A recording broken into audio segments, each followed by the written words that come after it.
Good morning, good afternoon, good evening, and welcome to the 5 Minute Facebook Ministry. My name is Anthony Daniels, and I'm coming at you from Dubai, UAE. And today we're coming out of the book of Hebrews, chapter 4, verse 15. It's Hebrews 4 and 15, and it reads, "For we do not have a high priest who is unable to empathize with our weakness, but we have one who has been tempted in every way, just as we are, yet he did not sin." Again, out of the NIV, "For we do not have a high priest who is unable to empathize with our weaknesses, but we have one who has been tempted in every way, just as we are, yet he did not sin." Now, this is a verse that is talking about Jesus Christ. And Jesus is our high priest, and it clearly states in 14 that we have a high priest that has ascended into heaven, Jesus, the Son of God. And he says, "For we do not have a high priest who is unable to empathize with our weakness."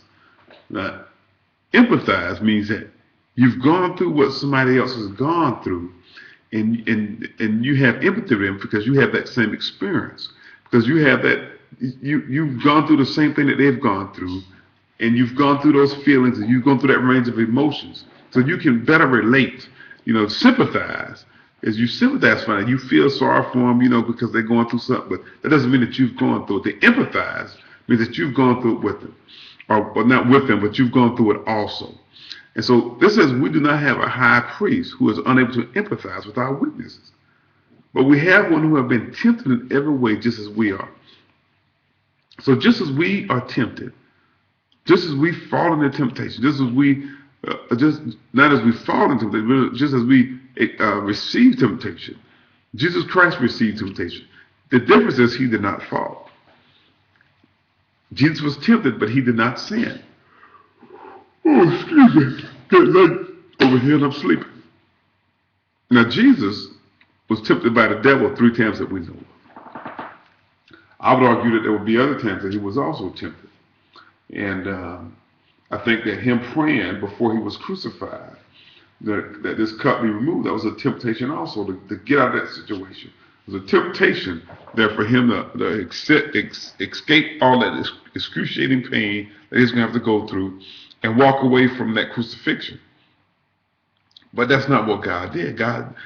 Jesus Christ did not yield to temptation. Jesus Christ did not yield to temptation. Jesus Christ withstood temptation. And it says in Matthew that, and the devil, it says in Matthew that the devil left him. The devil left him. So what we got to understand is we've got Jesus as an example of one, when we fall up against temptation, when we come up against temptation, we do not fall to it. Okay, we do not give in to temptation and commit sin as Satan wants us to do. Now again, Satan can tempt us, but he can't make us fall into temptation. That's a choice that we make. And, we've got to be careful about how we deal with certain situations. And the way that we deal with situations is the same way Jesus dealt with his situation when he was tempted.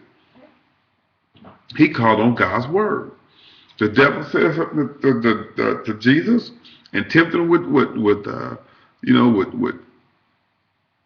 3 different things, and all 3 times Jesus came back with the word of God. Jesus came back with the word of God. He caught him when he was weak. He was hungry. He'd been out fasting for 40 days. He was hungry.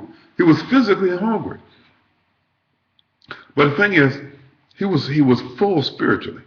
And we got to stay in that area where we're full spiritually, because the more we're spirit-filled, the harder it is for us to fall into temptation.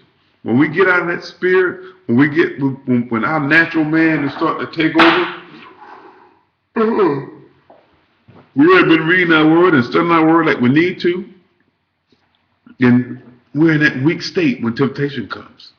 We're in a weak state spiritually. And Satan notices that, and he tries to attack us. And when we're in that weak state, we got to call on God.